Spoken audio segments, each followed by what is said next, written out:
दोस्तों राधे राधे। जैसे कि कल हमने आपको अपने एक वीडियो के माध्यम से 23 सितंबर को होने वाली राधा अष्टमी के बारे में कुछ जानकारियां दी थी।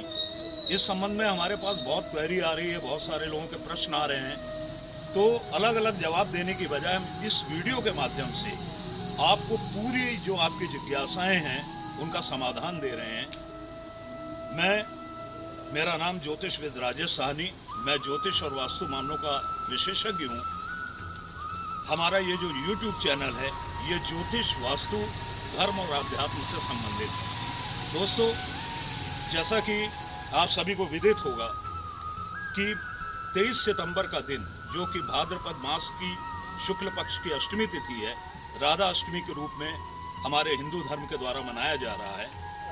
हमने कल एक वीडियो डाला था, उसके संबंध में बहुत सारे प्रश्न हमारे पास आए हैं, जिनमें से एक प्रश्न ये है कि हमने बताया था कि राधा अष्टमी का व्रत एक दिन पूर्व अर्थात 22 सितंबर से प्रारंभ हो जाएगा, जो कि राधा रानी के जन्म काल 23 सितंबर मध्याह्न काल के पश्चात समाप्त होगा, अर्थात इस व्रत का पारण होगा। तो बहुत से लोगों का कहना यह है कि 22 तारीख को दोपहर के बाद से अष्टमी तिथि का प्रवेश हो रहा है, जो कि 23 तारीख को 12:30 तक व्याप्त रहेगी।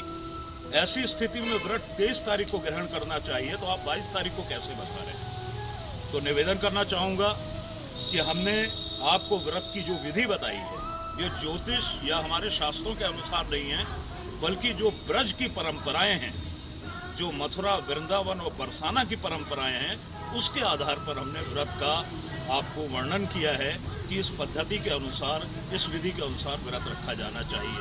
क्योंकि राधा रानी, हमारी लाडली सरकार का जो जन्म हुआ था वो भी ब्रजभूमि में हुआ था, भगवान श्री कृष्ण का प्राकट्य भी ब्रजभूमि में हुआ था, इसलिए हमें वहीं की परंपराओं को का अनुसरण करना चाहिए। दोस्तों, इसके बाद मैं संक्षिप्त में आपको बता रहा हूँ कि राधा अष्टमी के दिन हमें कैसी प्रक्रिया करनी चाहिए, जिससे लाडली सरकार, जो हमारे युगल सरकार ठाकुर जी और लाडली सरकार राधा रानी दोनों की प्रसन्नता हो।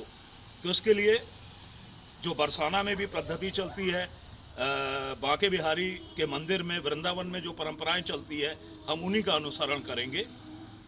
23 तारीख को ब्रह्म मुहूर्त में प्रातःकाल 4 बजे सर्वप्रथम राधा रानी का अभिषेक करें। यदि आपके पास राधा रानी का कोई विग्रह है तो उस विग्रह का अभिषेक करें। यदि आपके पास राधा रानी का कोई विग्रह नहीं है तो जो आपके पास बाल गोपाल है, बाल गोपाल को राधा रानी के रूप में मानते हुए उनका अभिषेक करें। जो हमारी धार्मिक मान्यताएं हैं, जो हमारे हिंदू शास्त्र कहते हैं, उसमें भगवान श्री कृष्ण का जो दायां हिस्सा है वो तो भगवान श्री कृष्ण का है, लेकिन उनका जो वाम भाग है वो पूरा राधा रानी का है।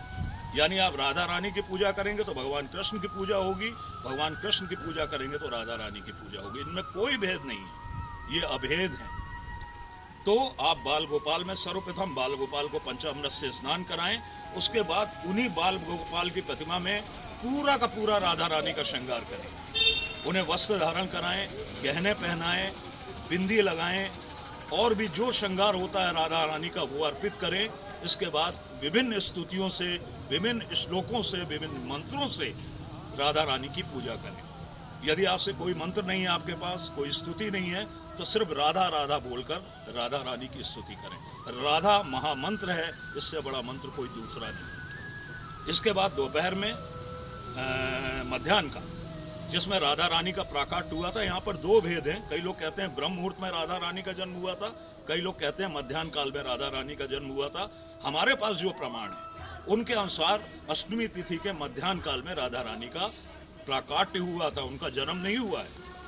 हमें इसे राधा रानी का जन्म दिवस नहीं कहना चाहिए, हमें इसे राधा रानी का प्राकट्य दिवस कहना चाहिए, क्योंकि राधा रानी कमल के फूल से प्रकट हुई थी, कमल के फूल के ऊपर बैठकर प्रकट हुई थी।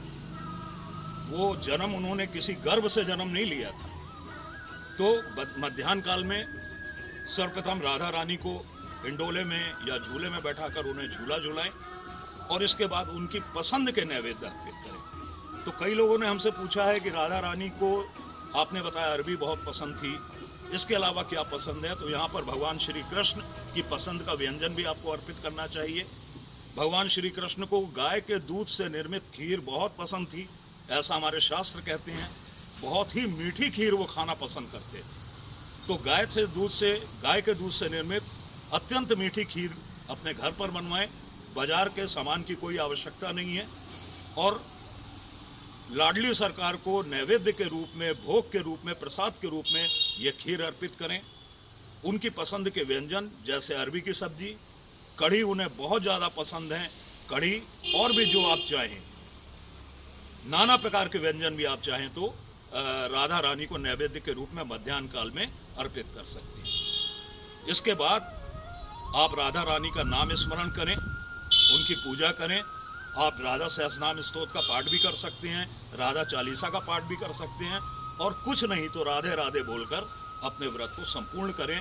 मध्याह्न काल के बाद ये जो अष्टमी का व्रत होता है, राधा अष्टमी का व्रत होता है, इसका पालन किया जाता है। इसे पूरे दिन नहीं रखा जाता है। फलाहार वगैरह आप व्रत काल में ले सकते हैं, जो मैंने कल अपने वीडियो में स्पष्ट किया है। यहाँ पर आपको एक शास्त्र सम्मत जानकारी और देना चाहूँगा।